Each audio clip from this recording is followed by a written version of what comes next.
பிலிப்பியர் அதிகாரம் 1.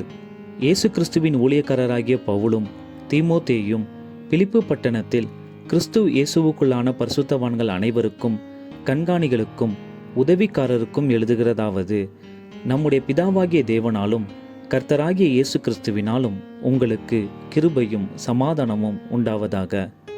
சுவிசேஷம் உங்களுக்கு அறிவிக்கப்பட்ட நாள் முதல் இதுவரைக்கும் நீங்கள் அதற்கு உடன்பட்டவர்களானபடியால் நான் பண்ணுகிற ஒவ்வொரு விண்ணப்பத்திலும் உங்கள் அனைவருக்காகவும் எப்போதும் சந்தோஷத்தோடே விண்ணப்பம் பண்ணி, உங்களில் நற்கிரியையை தொடங்கினவர் அதை இயேசு கிறிஸ்துவின் நாள் பரியந்தம் முடிய நடத்தி வருவார் என்று நம்பி, நான் உங்களை நினைக்கிற பொழுதெல்லாம் என் தேவனை ஸ்தோத்தரிக்கிறேன்.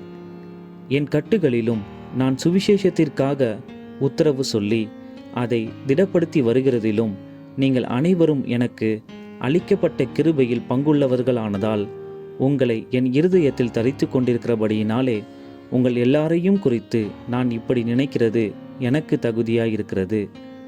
இயேசு கிறிஸ்துவின் உருக்கமான அன்பிலே உங்கள் எல்லார் மேலும் எவ்வளவோ வாஞ்சையாயிருக்கிறேன் என்பதற்கு தேவனே எனக்கு சாட்சி.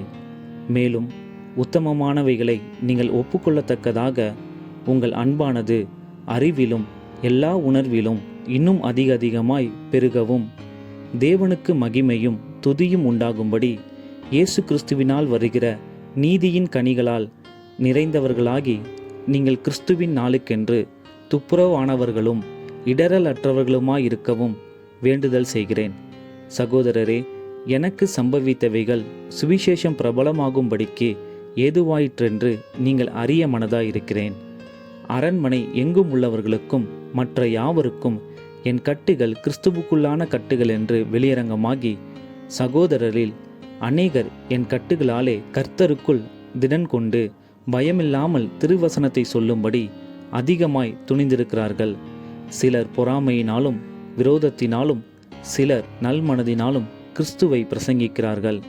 சிலர் என் கட்டுகளோடே உபத்திரவத்தையும் கூட்ட நினைத்து சுத்த மனதோடே கிறிஸ்துவை அறிவியாமல் விரோதத்தினாலே அறிவிக்கிறார்கள்.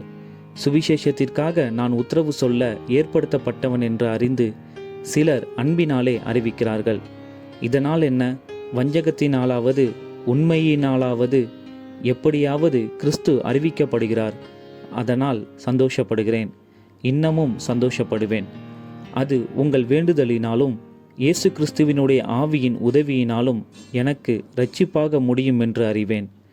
நான் ஒன்றிலும் வெட்கப்பட்டு போகாமல் எப்பொழுதும் போல இப்பொழுதும் மிகுந்த தைரியத்தோடே ஜீவனாலாகிலும் சாவினாலாகிலும் கிறிஸ்து என் சரீரத்தினாலே மகிமைப்படுவார் என்று எனக்கு உண்டாயிருக்கிற வாஞ்சைக்கும் நம்பிக்கைக்கும் தக்கதாய் அப்படி முடியும். கிறிஸ்து எனக்கு ஜீவன், சாவு எனக்கு ஆதாயம். ஆகிலும் சரீரத்தில் பிழைத்திருக்கிறதினாலே என் கிரியைக்கு பலன் உண்டாயிருப்பதால் நான் தெரிந்து கொள்ள வேண்டியது இன்னதென்று அறியேன். ஏனெனில் இவ்விரண்டிலும் நான் நெருக்கப்படுகிறேன். தேகத்தை விட்டு பிரிந்து கிறிஸ்துவுடனே கூட இருக்க எனக்கு ஆசை உண்டு. அது அதிக நன்மையாயிருக்கும். அப்படி இருந்தும் நான் சரீரத்தில் தரித்திருப்பது உங்களுக்கு அதிக அவசியம். இந்த நிச்சயத்தை கொண்டிருந்து நான் மறுபடியும் உங்களிடத்தில் வருகிறதினால் என்னை குறித்து உங்களுடைய மகிழ்ச்சி கிறிஸ்து இயேசுவுக்குள் பெருகும்படிக்கு உங்கள் விசுவாசத்தின் வர்த்தனைக்காகவும் சந்தோஷத்துக்காகவும் நான் பிழைத்து உங்கள் அனைவரோடும் கூட இருப்பேன் என்று அறிந்திருக்கிறேன். நான் வந்து உங்களை கண்டாலும் நான் வராமல் இருந்தாலும் நீங்கள் ஒரே ஆவியிலே உறுதியாய் நின்று ஒரே ஆத்துமாவினாலே சுவிசேஷத்தின் விசுவாசத்திற்காக கூட போராடி எதிர்க்கிறவர்களால் ஒன்றிலும் மறலாதிருக்கிறீர்கள் என்று உங்களை குறித்து நான் கேள்விப்படும்படி எவ்விதத்திலும் நீங்கள் கிறிஸ்துவின் சுவிசேஷத்திற்கு பாத்திரராக மாத்திரம் நடந்து கொள்ளுங்கள்.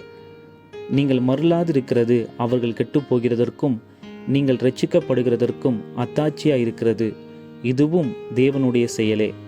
ஏனெனில் கிறிஸ்துவினிடத்தில் விசுவாசிக்கிறதற்கு மாத்திரமல்ல, அவர் நிமித்தமாக பாடுபடுகிறதற்கும் உங்களுக்கு அருளப்பட்டிருக்கிறது. நீங்கள் என்னிடத்திலே கண்டதும் எனக்கு உண்டென்று இப்பொழுது கேள்விப்படுகிறதுமான போராட்டமே உங்களுக்கும் உண்டு.